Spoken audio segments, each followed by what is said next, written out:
Hey, you all, Carpetbagger here, coming to you live from the north.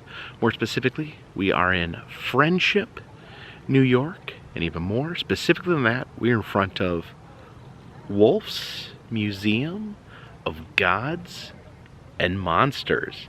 Now, this is an attraction I have visited before, but it was very far from here and quite a while ago.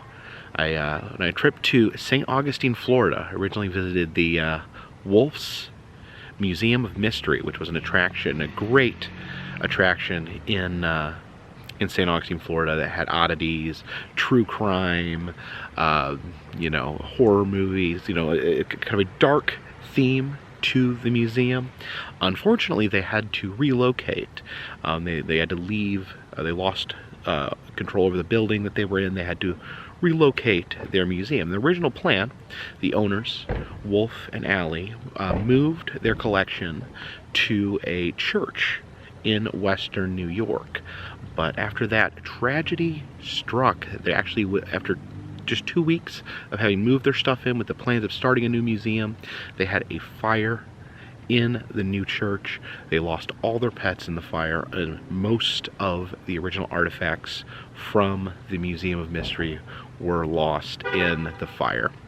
But we are here 5 years later from the closing of the original museum, and it has been reborn here as Wolf's Museum of Gods and Monsters. Actually, after the first church burned, and it's been a few years, but they found another church and then have recreated or reimagined their attraction as a brand new attraction here in Friendship, New York, as Wolf's Museum of Gods and Monsters. They've only opened up very recently, and I'm very excited to make it back out here. So please follow me.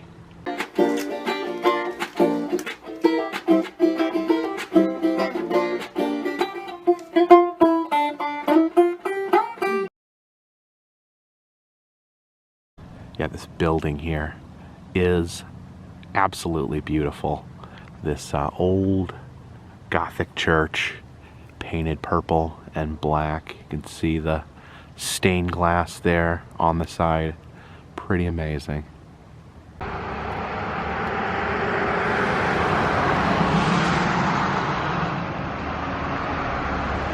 So the front gate there is locked, so it looks like maybe we enter here around the back of the church.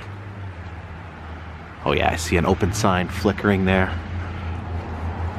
Yeah, you can see these original stained glass windows here. Pretty amazing.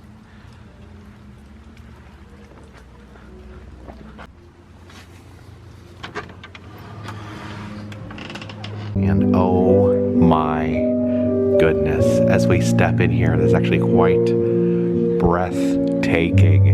You see the rows here in the pews here in the church, all these skeletons attending a church service. Yeah, still just taking in this front room, this church. Oh, did you guys see that? There was a little kitten. A little kitten just ran under there. There's kittens and little dogs roaming around the museum. And up here, you see someone there preaching at the pulpit. Very spooky skeleton sitting back here. Yeah, just look over the church service here. The patrons of the church. A lot of different skeletons, but also some other random ghouls mixed in there. Oh, there's a pumpkin head, a Masonic hat there. Now let's just check out the congregation here. You got the witch with her cat. You got this skeleton family with their 2 skeleton kids and their little skeleton baby there. Walking along here, the different skeleton kids mixed in. And who's this standing up in the back? Standing in church can block someone's view there. Oh my my goodness.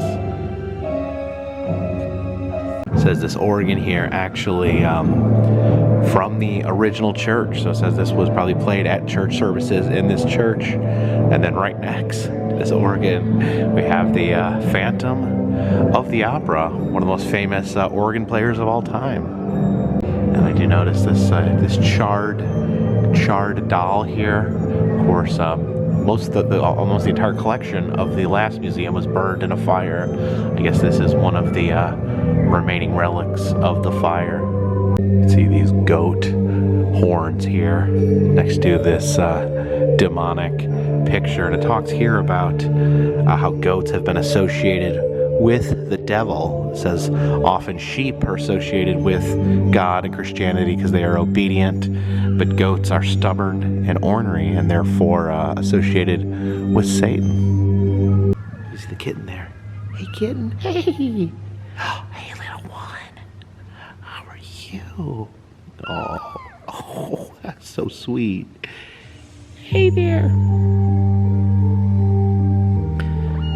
Oh, this stained glass here shows Jesus as a shepherd, kind of talking about the goats and sheep distinction.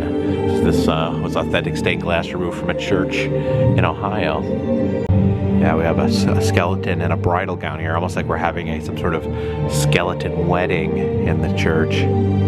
These keys here actually are the original keys to the church. So they were found underground outside while digging a fence post.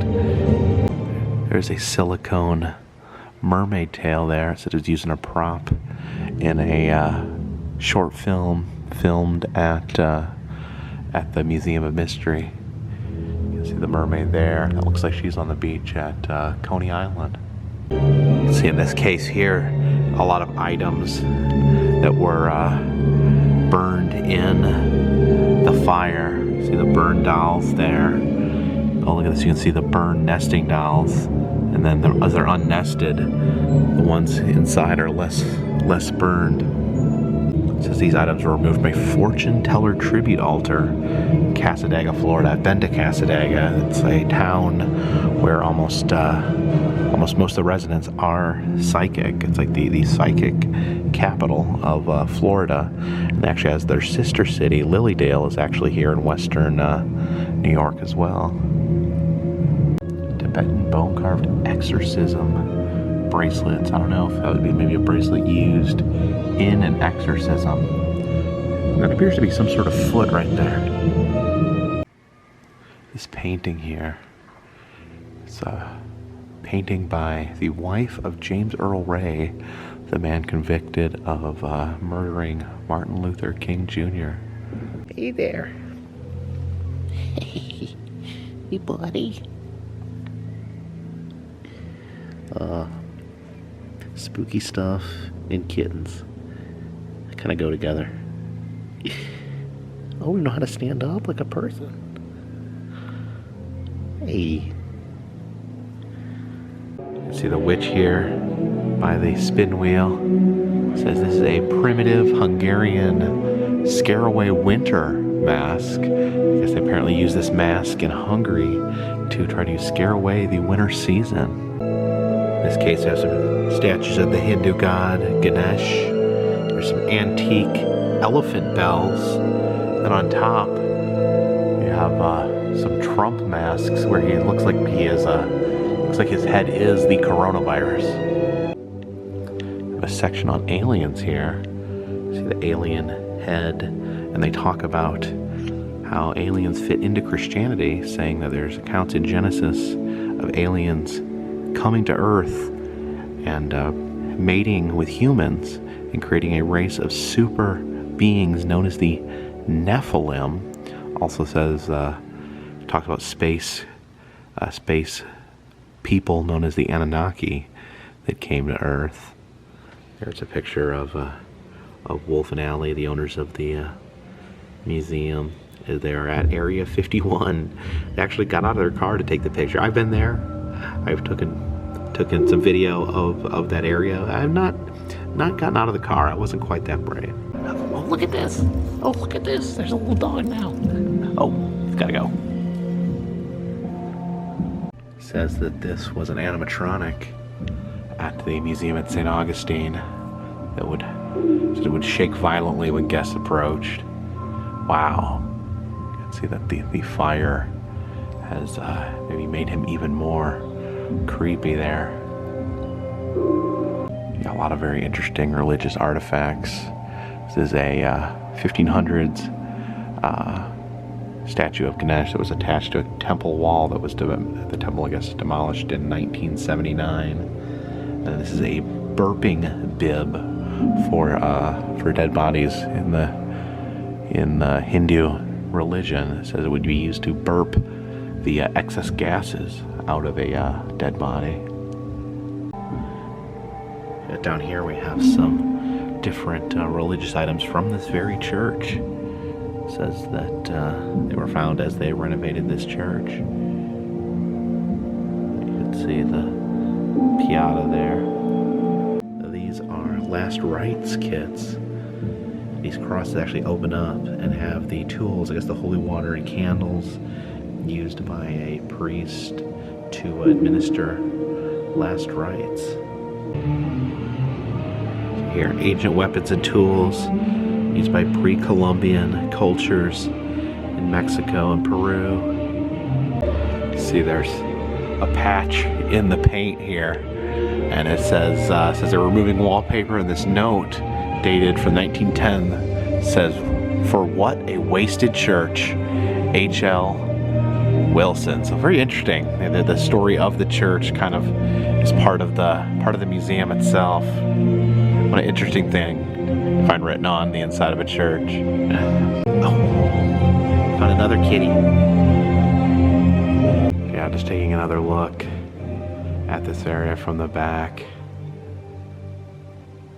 Yeah, colors, all the skeletons, just an amazing look. So we'll go into this back room here. Guy holding. Oh, jeez. I wanted a new cut, so we started with my neck. That's funny. Back Please forgive the centuries of in here. Oh.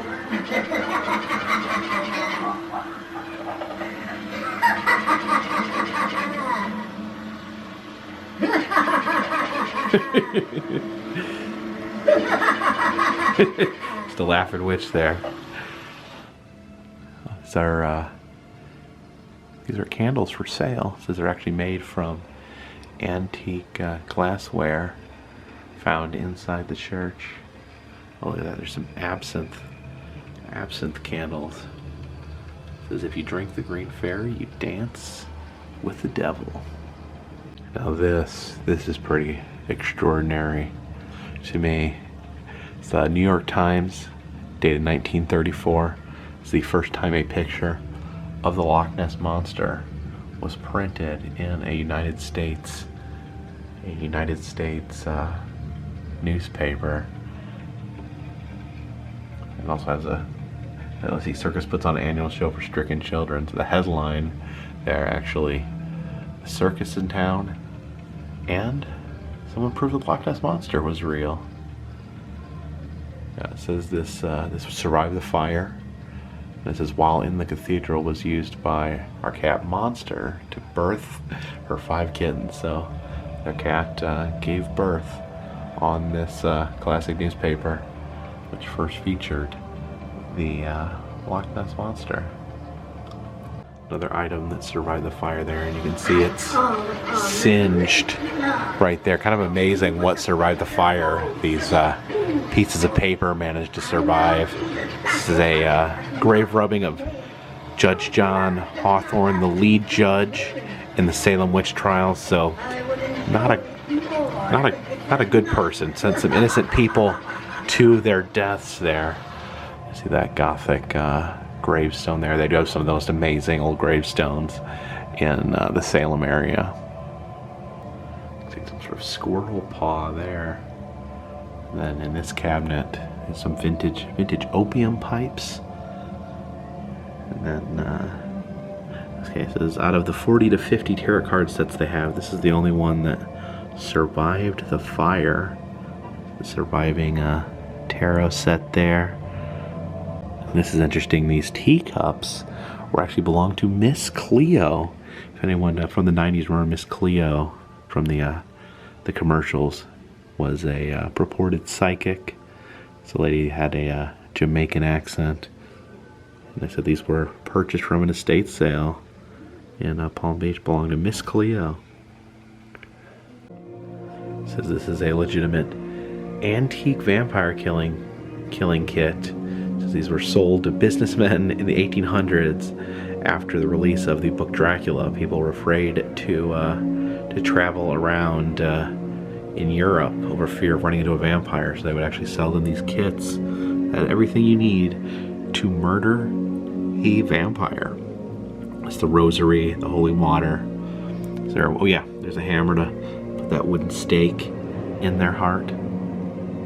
Here's the original sign for Wolf's Museum of Mystery. This hung on the streets of St. Augustine, Florida, back when I originally visited the museum there. They said this was in the church that burned, and it was completely unscathed. Not a bit of fire touched it or burned it. And they said they saw that as a sign to rebuild and keep on.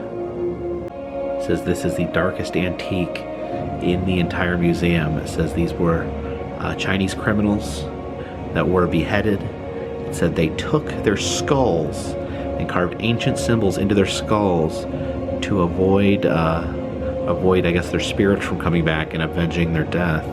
Wow. See a machete and a skull. It says these were donated to the museum by the instructor chief and forensic instructor of the Miami International University in Florida. It said this skull was found on the beach. They call it the Sandman skull. Very fascinating objects down here. It's a black box from a crashed Russian jet. There is I guess an official portrait of Adolf Hitler that hung in an administrative office in Berlin. It says these are very rare, as that most of them were destroyed after the war to kind of erase, some of the evil that Hitler had done. This one survived. Over here, a pet urn that actually has a depiction of Joseph Stalin on the side. So we'll head up the stairs here. Oh, look at these faces here.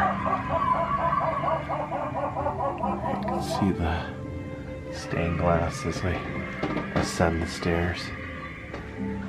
Oh, wow.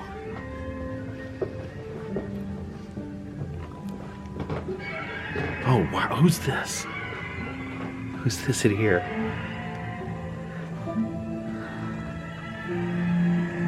In the old museum, they had a whole room dedicated to Lizzie Borden. This is a photograph of the jury that acquitted her. There is original newspaper from the day after the murders were committed. Down here we have a human brain preserved in resin. It says that this was almost unrecognizable after the fire. So it was a black chunk, but they were able to sand it down and able to save the artifact and keep the brain preserved.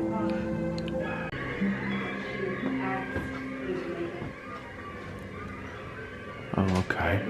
It says this is a screen-used prop here from the television series The Witcher. It's a spooky mask. Here is a creature from the 1997 movie The Wishmaster. See the poster up there. This, I guess, was worn by Vern Troyer, who played Mini-Me in the Austin Powers movies. He fit into this costume here. We have down here, we have Miss Annabelle, the doll. It says no horseplay. Annabelle's watching you. Yeah, you don't want to horse around in front of Annabelle. Replica heads of all the Cenobites from the original Hellraiser. There's the the one that is often referred to as Pinhead, the leader of the Cenobites. Really quite the mess for Wolf and his wife to explain to an open. Yeah, if you want to sit here, you can watch the movie that was actually filmed at the original Wolf's Museum of Mystery there. And you just have the Blu-rays there. Wolf's Museum of Mystery, the movie. The wall of horror artifacts, different actors that portrayed characters in horror movies. Here, I guess these are the ones that survived the fire. Oh, that's from Carnival. Carnival, probably my favorite television show of all time. Look at this! I love it. I've seen this before. The corn skull there on top of this popcorn machine, which is offering free popcorn from hell. I guess we'll partake of some hellish popcorn here.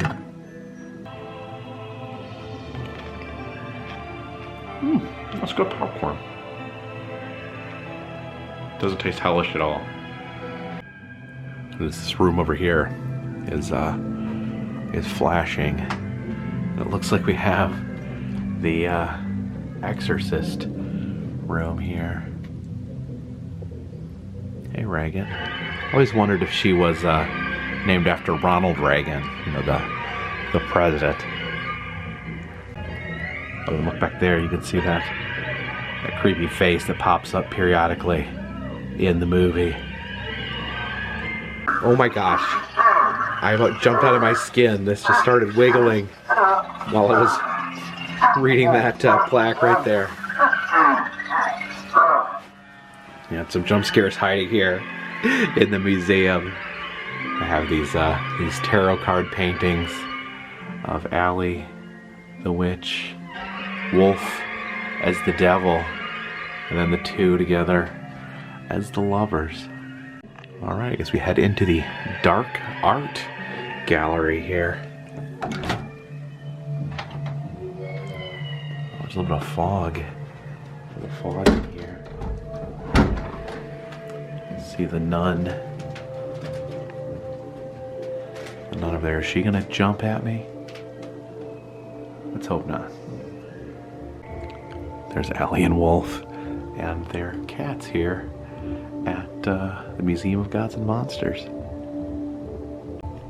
So this is a exhibit that says it exemplifies what many of us growing up in the small God-fearing homes of the Midwest. I came from a small God-fearing home in the Midwest. It says what many of us in small God-fearing homes in the Midwest imagined when we were scolded or warned by our parents of our punishment for our bad behavior. So we look in here. Okay, we see the beast. It says, warning, a loud clap angers the devil. So I don't know if we want to anger the devil here, but we do a clap. Look at me. Oh, there we go. Just as all the others have. Now that I have you, your soul will be mine forever.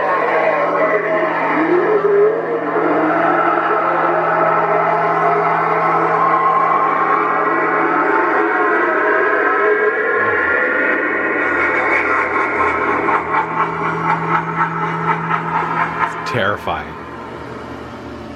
And apparently these jars over here contain the trapped souls of bad little boys and girls from Jamestown, North Dakota.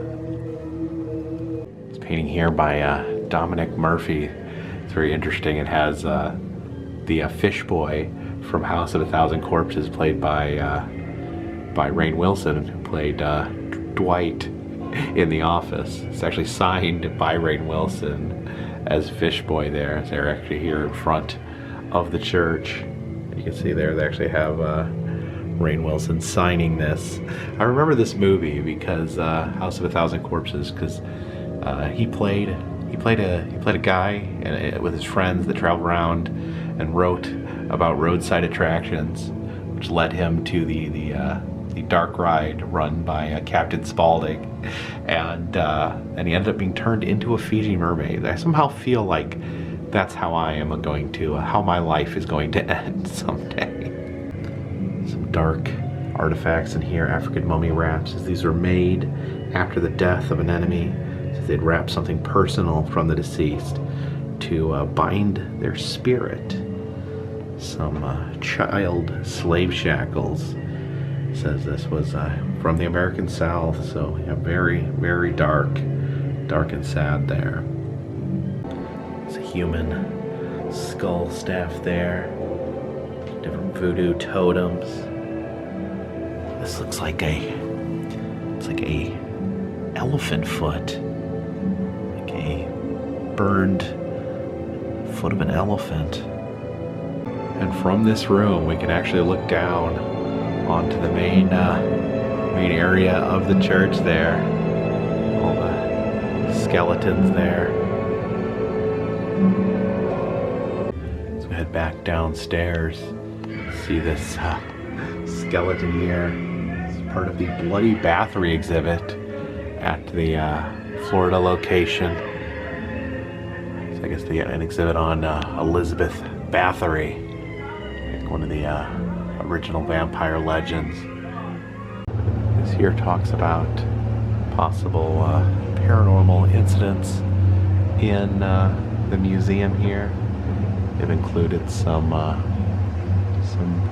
photos of possible strange things. You can see it's like an aberration right there, something strange there, and then like a big something strange there in front of the Phantom of the Opera.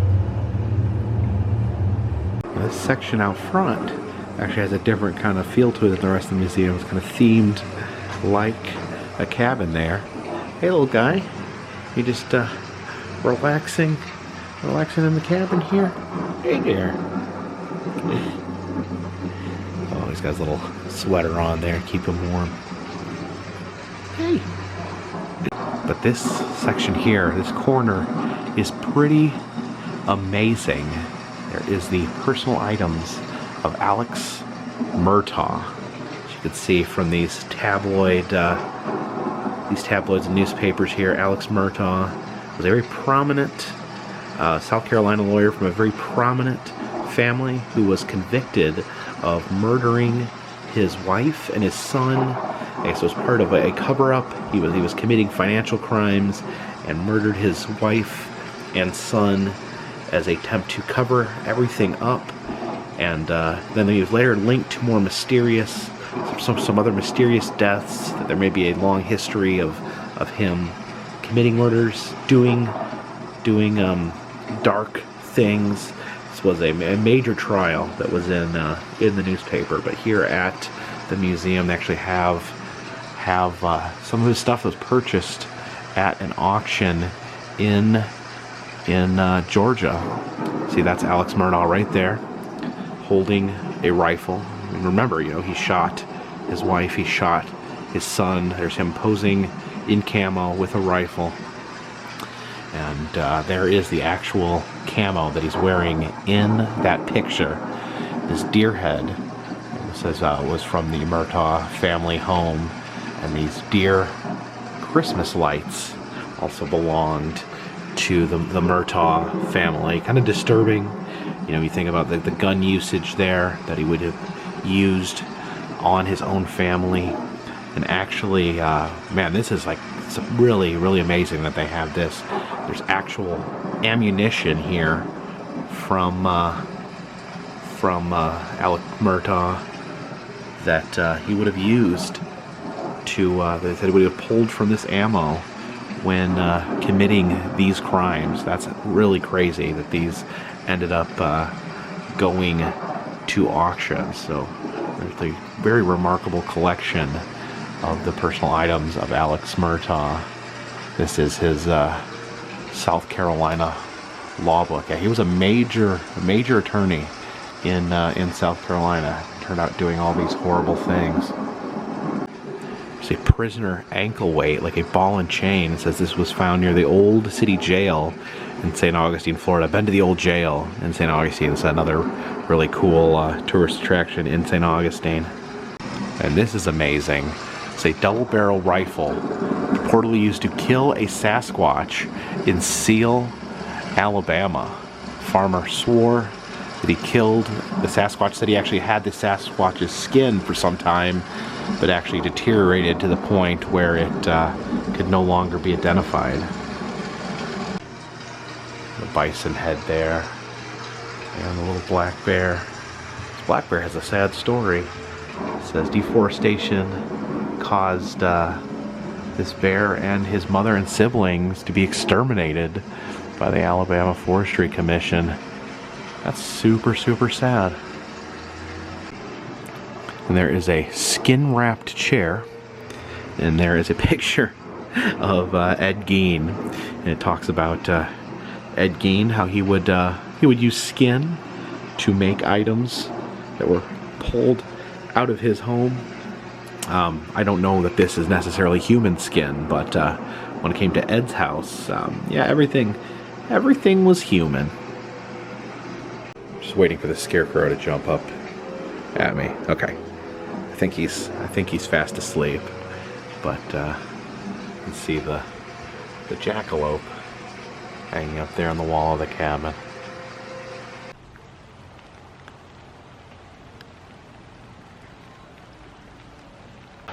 So thank you for joining me here tonight at Wolf's Museum of Gods and Monsters. Been waiting a very long time to come out here. You know, I've been kind of following on social media their journey from when they left St. Augustine in 2019 to their eventual opening just very recently here, and all the tragedy that hit in the meantime. And it's great to see their attraction open, and yeah, very intense attraction, you know, very dark material, but at the same time it's kind of a inspiring story of how they were able to rise from the ashes of the tragedy that destroyed their past attraction, able to rise again and create this new museum, where Wolf's Museum of Mystery becomes Wolf's Museum of Gods and Monsters. Thank you guys so much for joining me tonight. If you like these videos, please subscribe.